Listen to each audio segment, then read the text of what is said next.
is indeed revelation? What is your, objective evidence for that? Because a Christian, whether they're Orthodox or Protestants, they would not accept his claims to be true. So what objective evidence do you share with them or anyone else who's interested to know what your religion is? Do you think religious questions are answered objectively? Yes, has to be. Otherwise you can believe this is God. Yeah. But there is faith, right? There's the faith. No, the faith has to be based on solid foundations. If you believe by faith this Coke can is God, then how does one argue with you? Because this is simply, a matter of what kind of faith? Yeah. Not reasonable faith, unreasonable faith. So faith to be reasonable, it has to be based on solid ground, solid foundations. Otherwise, you can believe in anything, right? Do you agree or not? Kind of. I think there is both. I think there are both the objective facts and also the things that are more mysterious that are revealed by the Holy Spirit. So if you're talking about things that are unseen, that we cannot use our empirical evidence or even apply some kind of intuition there. These are the things, of course, you take in by faith, but these would be secondary to your objective evidence that has molded your faith primarily, and then everything else. For example, have you seen an angel? No. I haven't either, but I believe in angels, even though I haven't seen them. So my belief in angels is secondary to my believing in God or Prophet Muhammad sallallahu alaihi wasallam, because I'm a Muslim. So you have to think about what are your primary reasons to believe in the faith, the foundation of faith, and secondary to this maybe some other things that we believe because they automatically follow from it, because not everything can be observable. I mean, I don't believe that you have seen God. Have you? I haven't, but I believe in Him. I have objective reasons to believe in God. Do you have objective reasons to believe in your faith? That is the question. Oh, sure. Yeah. Yeah. So what are the objective, evidences or even solid rational arguments that you can provide to demonstrate the truthfulness of Latter-day Saints? Okay. Well, there is one that I think of immediately. Are you familiar with the Hebraic writing style called chiasmus? Explain a bit more. I may be familiar a little bit, but chiasmus was only discovered in the 1960s to exist in the Old Testament and the New Testament. What is that? It is a pattern of writing that the ancient Hebrews used, where it became a mirror. It's signaled by the letter X. It's a literary novel. It's a literary pattern, kind of like Shakespeare wrote in a certain literary pattern. Okay. The ancient Hebrews wrote in that pattern.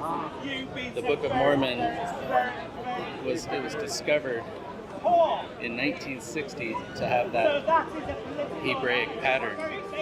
What language was it written in? It was unknown in Joseph Smith's time. What language was it written in? Reformed Egyptian. No, the book that you're referring to, that you foundation of your faith, was it written in English? It was first translated in English. And from what language? Egyptian. And do you have the Egyptian copy? Original? No. Okay. So if you don't have, then how do you compare it that this was the case? Because the text contains the patterns that were unknown at the time of the translation. Within the English text, you're saying this pattern's still there? It is still there, and it is very complex. It spans. Do you want to give me an example of which page you're referring to in this book? It spans entire chapters. If I want to see a pattern, I should be able to observe it objectively and assess it objectively. Okay. Do you want to share an example from it? I could find it. I don't usually use objective proof because of the spiritual truth being so strong. But there is that one objective truth that I know of, and I'm sure there is others as well. Yeah. But at this present moment, I can't assess anything because it's something that has to be postponed for later because you haven't been able to offer anything yet. So at this very minute, is there anything else that you can offer? Look, spiritual experiences that you're referring to are seen within most people and communities, whether they are Christians, Muslims, Jewish people. We know that they have experience. So that cannot be the basis of somehow assessing the validity of one's scripture, because this applies equally to all the other faith communities. It can for yourself, though. It can be your own basis. Yeah, but okay. You cannot love my wife, but I can love my wife. Yeah. You could too. Yeah. You'll be in trouble. What are some of the objective reasons that you have for your faith? Yeah. So Islam provides falsification tests as one of the ways you can assess the book, whether it's from God or not. Because it tells you if this book is not from God, then this is what you can do to falsify it or to affirm it. Because if you can't falsify it, then the claim that it's from God is still valid. One of the examples that it gives is, this is such a book that if it was from other than God, then there will be many inconsistencies and discrepancies. Okay?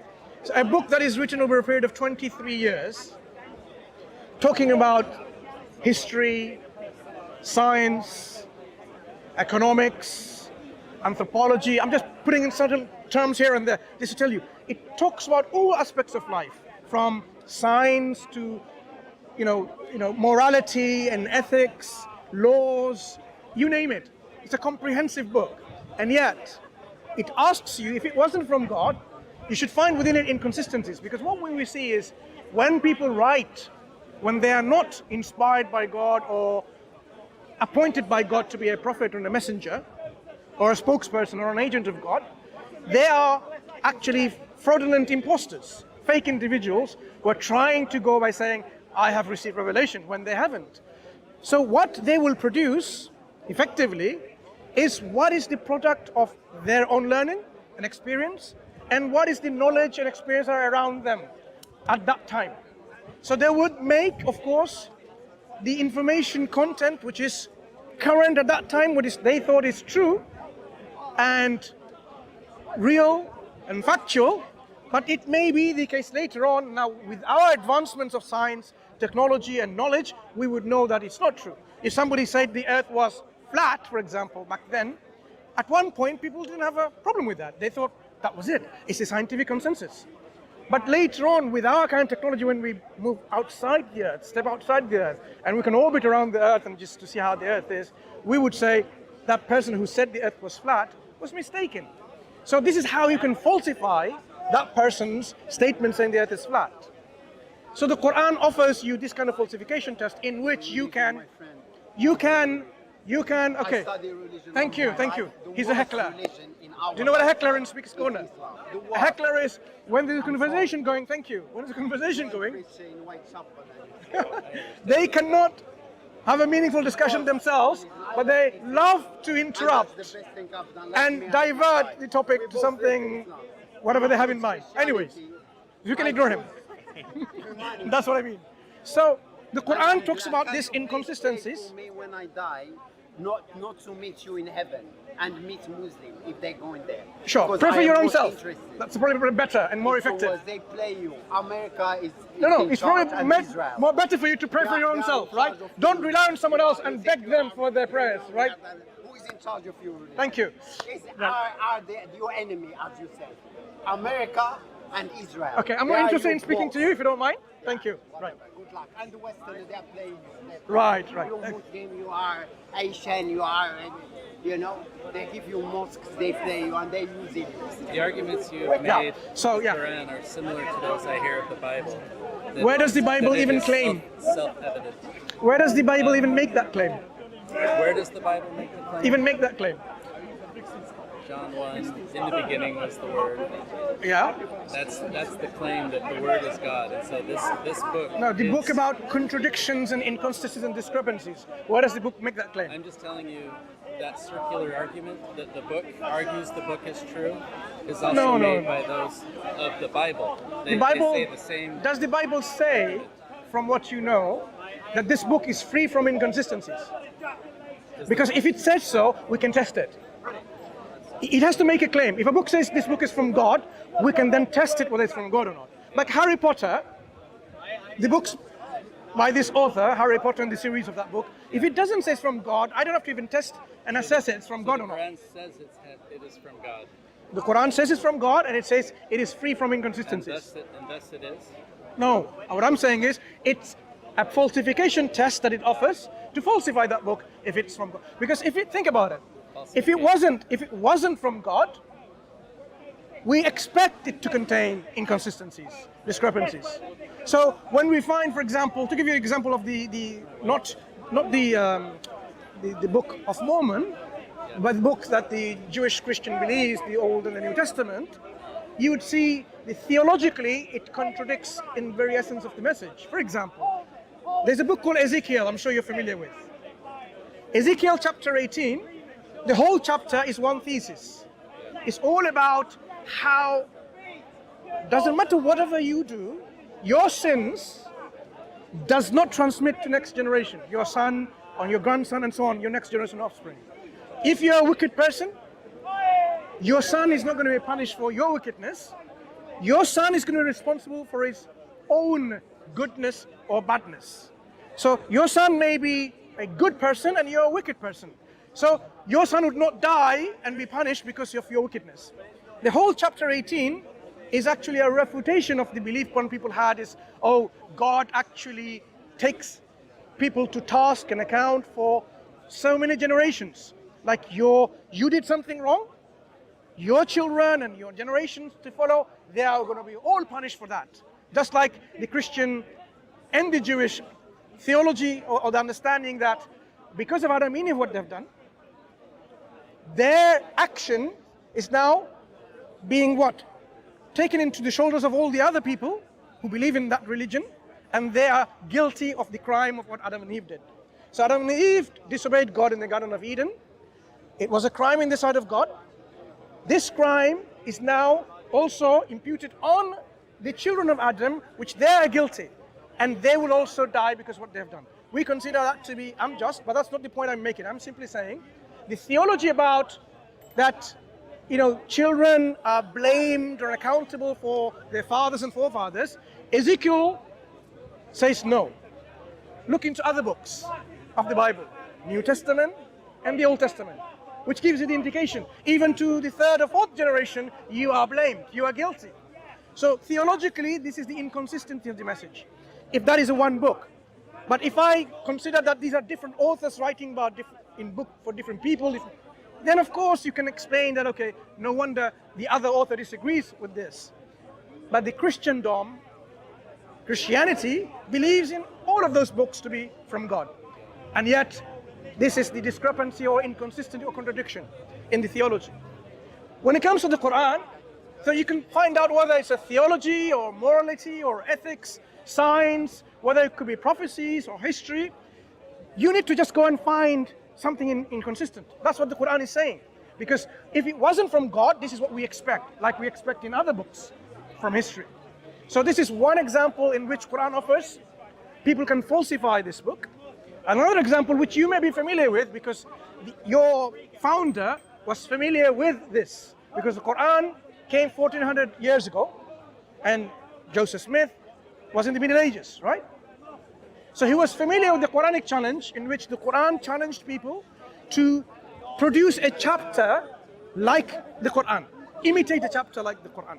So either you do a chapter or 10 chapters, they're called surah in the Quran, or a whole book consisting of 114 chapters. It's up to you whether you want to do a whole book or 10 chapters or one chapter. So the Quran seems to be quite flexible and lenient on the people who cannot do that. And not only that, it says, if you can't do it yourself, you can go and seek help and support from others besides God to imitate a chapter. So 1444 years is almost gone. People didn't just simply ignore this challenge, they tried to imitate it. There are many recorded in historical accounts in which they failed to even say I'm doing something before they could do it because they realized it's not something that's doable. Others did try imitating it. And the products that have come down to us can be easily analyzed by the literary critics, and they can easily say that this is laughable. Because the Quran, even to this day, is the most eloquent book in the Arabic language from its inception. The Arabs never had a book. when the Quran was revealed to them. But yet, even to this day, the eloquence of the Quran is uncontested, undisputable, even by the Western academic scholarship. But of course, I am not somehow using this as an argument that, oh, look, what the academic scholarship say. The Quran needs to be judged on its own merit and understood and appreciated by the people of knowledge and expertise on the Quran. So when we look at what is the exact challenge of the Quran, is to imitate its style, its stylistics of the Quran. And the way it is, produced, or, it brought about this genre of the Quranic literature is something that people know that it's not imitable. But that's the linguistic challenge, which may not be easy to understand if you are not fluent in Arabic or even in knowledgeable and have much understanding of literature. So the two main arguments that the Quran provides are actually falsification tests. There are other falsification tests in which Quran says, you did not know this before, for example. Now imagine now, you said up. I knew it. So when it was revealed to the people in which there were the Arabs around them, the pagan Arabs who worship idols, there were some pockets of Jews and Christians in Medina, for example, and the neighboring countries. So you had the Byzantine Empire and you have the Persian Empire. When Muslims went along, and of course there's interactions, they could have easily said, but I knew it, so it's false. They could have easily falsified it. Let me give you an example in which there was so much chance, about 11 years to falsify the book. In one of the chapters of the Quran talks about a particular individual by the nickname of Abu Lahab. Abu Lahab was so, in terms of how his interaction with the Muslims, he's like an enemy of Islam. He doesn't want Islam to be propagated and so on. He wanted to destroy Islam, right? So the Quran simply, the author is God, from his wisdom and knowledge, he just informed of the unseen, the fate of Abu Lahab. We don't know our fate. The land we're going to die, the time we're going to die, no one knows. It's in the hands of God. So the author of the Quran, the creator of our universe, just simply said Abu Lahab and his wicked wife, they will both will be burnt in hellfire, carrying woods and so on in hellfire. So it gave the actual, future outcome of what's going to happen to them later because of their disbelief. Now imagine if you and I were Abu Lahab, I would say, golden opportunity to destroy Islam. I would simply say, oh Prophet, Ashhadu an la ilaha illallah wa ashhadu anna Muhammad Rasulullah. What it means is, I be a witness that there is no God worthy of worship, and I be a witness Muhammad is a messenger of Allah. This is how one becomes Muslim, by testifying and declaring. So that testimony would have been publicly accepted that he is now a Muslim, and the fate of a Muslim is not hellfire. He would have simply destroyed Islam, even though he could have done this as an outward saying, as a hypocrite. Inside he doesn't believe anything, but outwards he's saying, I'm a Muslim. There are many hypocrites like that. They could have done that. Abu Lahab had 11 years to do that, and yet he never did these things. So this was an opportunity in which he could have falsified the whole Quran. We have to go, but where are you from? But not far from here, but that's... Were you born here in London? Oh, I'm from the Indian subcontinent. Okay. So, you have Pakistan, India, Bangladesh, all this area. How about yourself? You're from the States? Yes, Utah. Utah. Yeah. What's your name? Chris. Chris, and yours? David. I'm Mansoor. It's a pleasure speaking to you. If you have to go, that's fine. Yes. But do look into the Quran, look into what the Quran has to say, because as I said, we are engaging in this discussions in a manner so that we can learn from each other, so that maybe, if our faith is something that we haven't finally accepted as a true reality, we can adopt the reality, the truth. Because if the truth was in, say, a religion called Tunka, we should follow that religion if that was the truth. Do you see my point? So if the truth is in Islam, we should be open to for acceptance. Okay? What are your names? Thank you. All right. Pleasure speaking to you. You take care.